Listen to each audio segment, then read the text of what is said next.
ابھی چند دن پہلے ایک بل منظور ہوا ہے کہ اگر 18 سال سے کم عمر لڑکے یا لڑکی کا نکاح ہوا، درج کیا گیا، تو اس پر سزا دی جائے گی۔ گویا 18 سال سے پہلے 18 سال سے کم عمر لڑکے اور لڑکی کے نکاح کو جرم قرار دیا گیا اور قابل سزا جرم قرار دیا گیا۔ یہ بل قومی اسمبلی اور سینٹ سے منظور ہو چکا ہے۔ اگر دیکھا جائے تو یہ بل کسی صورت درست نہیں ہے اور اسی لیے ہم اسے ناقابل قبول سمجھتے ہیں، شرعی لحاظ سے بھی کیونکہ ہم مسلمان ہیں، اور پاکستانی ہونے کے لحاظ سے بھی، اور یہ کئی وجوہ سے میں آپ کے سامنے ذکر کر سکتا ہوں۔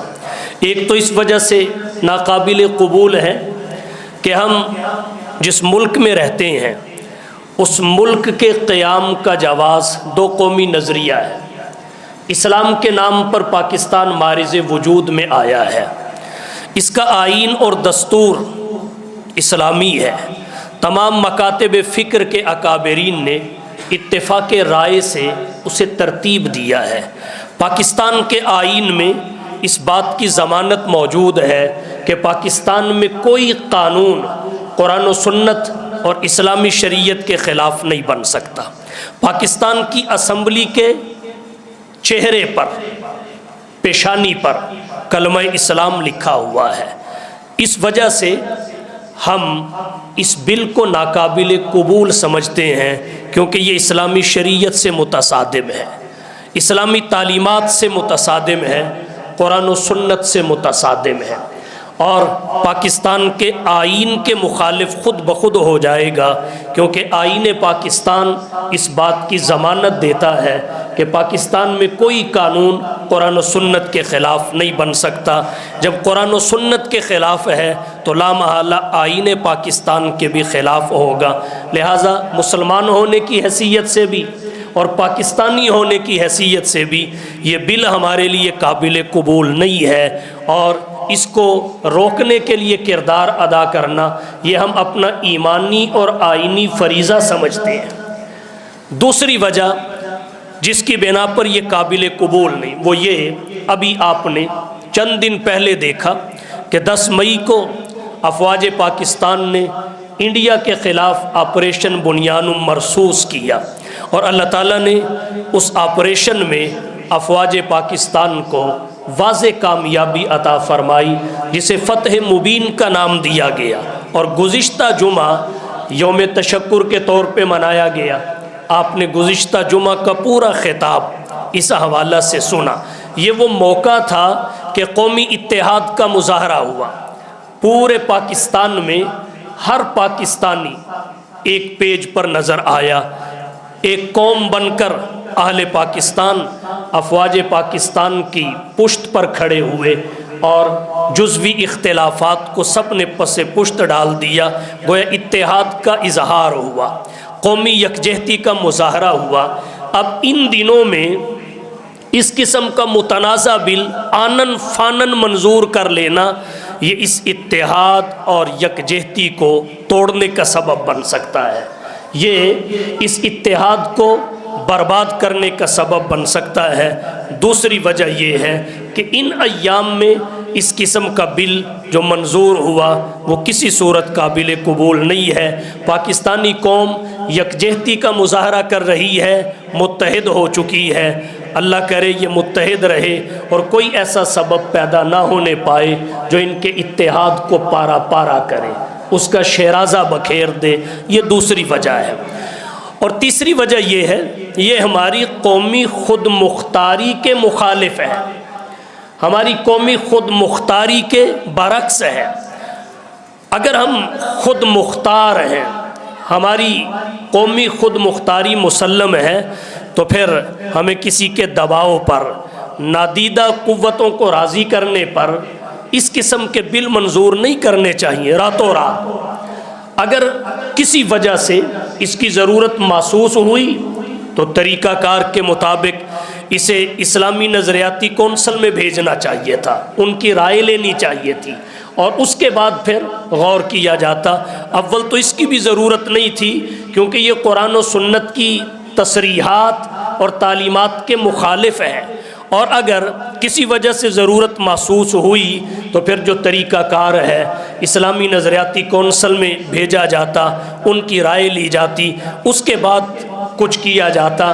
اس طرح آنن فانن ان تمام چیزوں کو پس پشت ڈال کے اس کو منظور کرنا شاید یہ نادیدہ قوتوں کو راضی کرنے کے لیے ہے، اور یہ ہماری قومی خود مختاری کے مخالف ہے، ہماری قومی خود مختاری کے برعکس ہے۔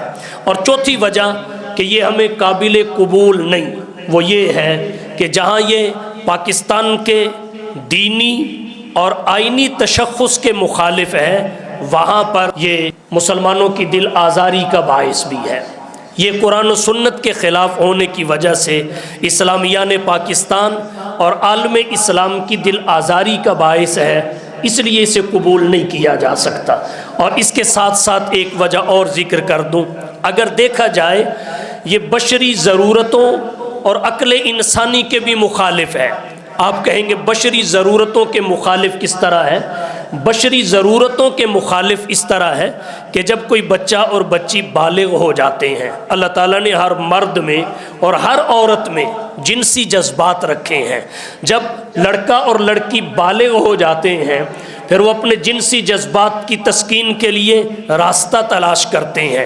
راستے دو ہیں، ایک جائز راستہ ہے نکاح کا راستہ جو قرآن و سنت نے ذکر کیا ہے، اور دوسرا ناجائز راستہ ہے، وہ ہے زنا کا راستہ جو قرآن و سنت سے متصادم ہے۔ جب ہم جائز راستے پر جنسی خواہش کی تسکین کے جائز راستے پر پابندی لگا دیں گے تو لا محالہ اس کے لیے ناجائز راستہ تلاش کیا جائے گا، اور وہ ناجائز راستہ زنا کا راستہ ہے، بے حیائی کا راستہ ہے، فحاشی کا راستہ ہے، عریانی کا راستہ ہے۔ پھر لڑکے اور لڑکیاں اس راستے پہ چلیں گے، بے حیائی پھیلے گی۔ چاہیے تو یہ کہ نکاح کو عام کیا جائے، زنا پہ پابندی لگائی جائے، نکاح کو عام کیا جائے، زنا کی روک تھام کی جائے۔ یہ بشری ضرورت ہے، اور بشری ضرورت اس بات کا تقاضا نہیں کرتی کہ بلوغت کے بعد فلانی حد مقرر کر دی جائے کہ عمر کی اس حد تک نکاح نہیں کیا جا سکتا۔ نہ شریعت اس کی اجازت دیتی ہے، نہ ہمارے ملک کا آئین اور دستور اس کی اجازت دیتا ہے، اور نہ ہی انسانی عقل اس کی اجازت دیتی ہے۔ اگر عقل انسانی کے معیار پہ پرکھا جائے تو ہر گھر کی اپنی ضرورت ہوتی ہے، ہر خاندان کی اپنی ضرورت ہوتی ہے۔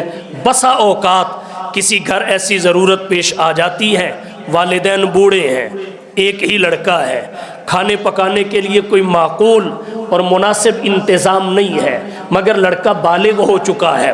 اب والدین چاہتے ہیں اس کی شادی کر دی جائے، گھر میں بہو آ جائے، وہ بیٹے کے بھی کھانے پانی کا بندوبست کرے، ہمارے بھی کھانے پانی کا بندوبست کرے۔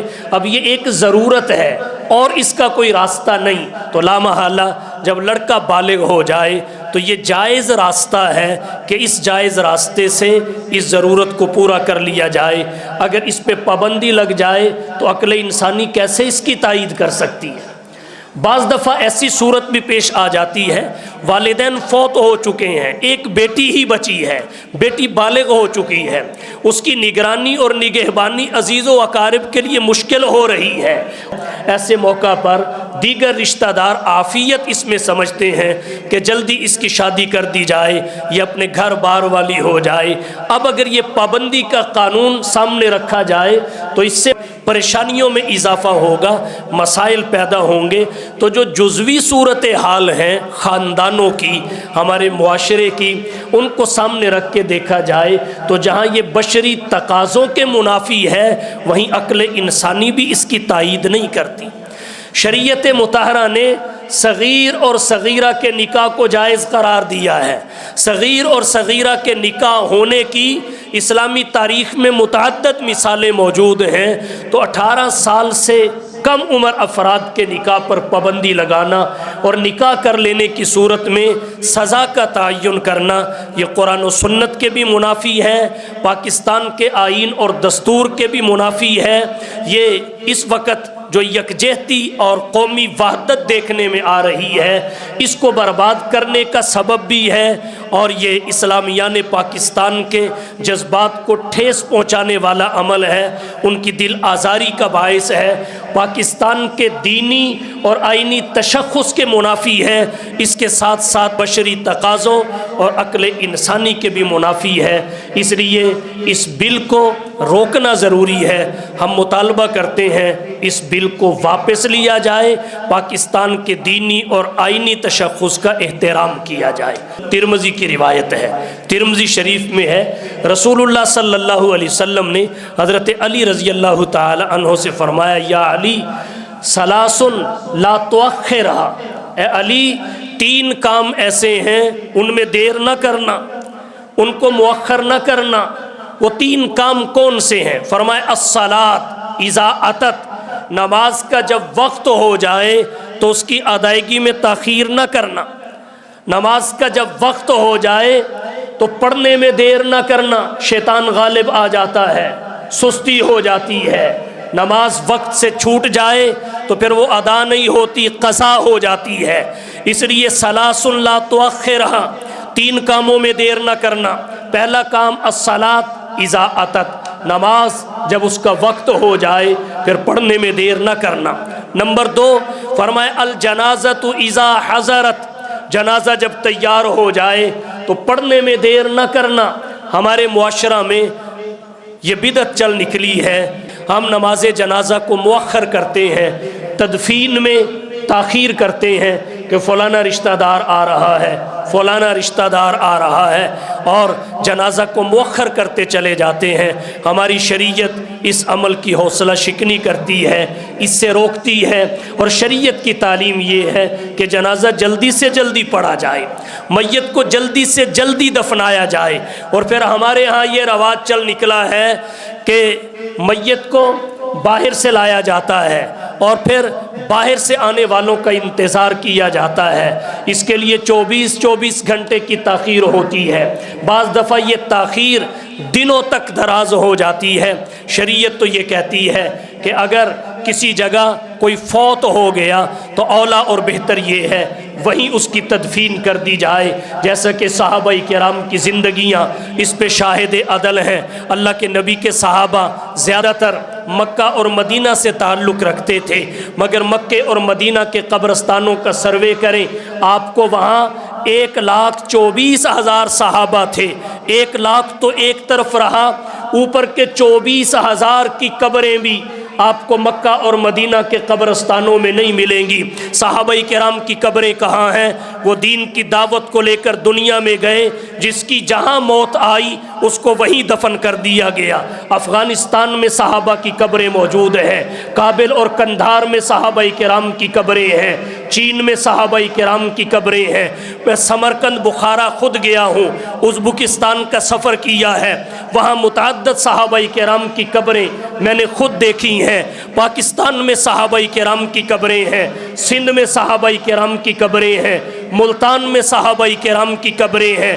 جس کا جہاں انتقال ہوا، جس کو جہاں موت آئی، جس کی جہاں شہادت ہوئی، اسے وہیں دفن کر دیا گیا، واپس مکہ نہیں پہنچایا گیا، واپس مدینہ نہیں پہنچایا گیا۔ اور ہمارا آج کا حال کیا ہے؟ انتقال مکہ میں ہوا، ہم میت کو پاکستان منگواتے ہیں۔ جنت المالا جیسے قبرستان کو چھوڑ کر پاکستان کے قبرستان میں میت کو منگوا کر دفن کرنا، اسے محرومی کے سوا کوئی نام نہیں دیا جا سکتا۔ انتقال مدینہ طیبہ میں ہوا ہے، وہاں سے میت پاکستان منگوائی جاتی ہے۔ جنت البقیع جیسے قبرستان کو چھوڑ کر میت کو پاکستان میں منگوا کر پاکستان کے عام قبرستان میں دفن کرنا، اسے محرومی کے سوا کوئی نام نہیں دیا جا سکتا۔ یہ اللہ کے نبی کا حکم ہے کہ الجنازۃ اذا حضرت، جنازہ جب تیار ہو جائے پھر کسی بھی وجہ سے جنازہ پڑھنے میں اور اس کی تدفین میں تاخیر نہ کی جائے۔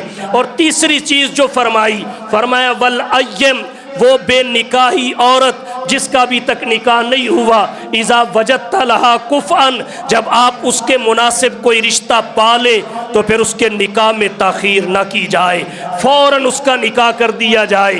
ہماری شریعت میں عمر کی کوئی قید نہیں ہے کہ یہاں تک نکاح نہیں کیا جا سکتا، اس کے بعد نکاح کا باب کھلے گا۔ صغیر کے نکاح کا جواز بھی شریعت میں ہے، صغیرہ کے نکاح کا جواز بھی شریعت میں ہے۔ تو یہ جو بل منظور ہوا قرآن و سنت کے بھی مخالف ہے، پاکستان کے آئین اور دستور کے بھی مخالف ہے۔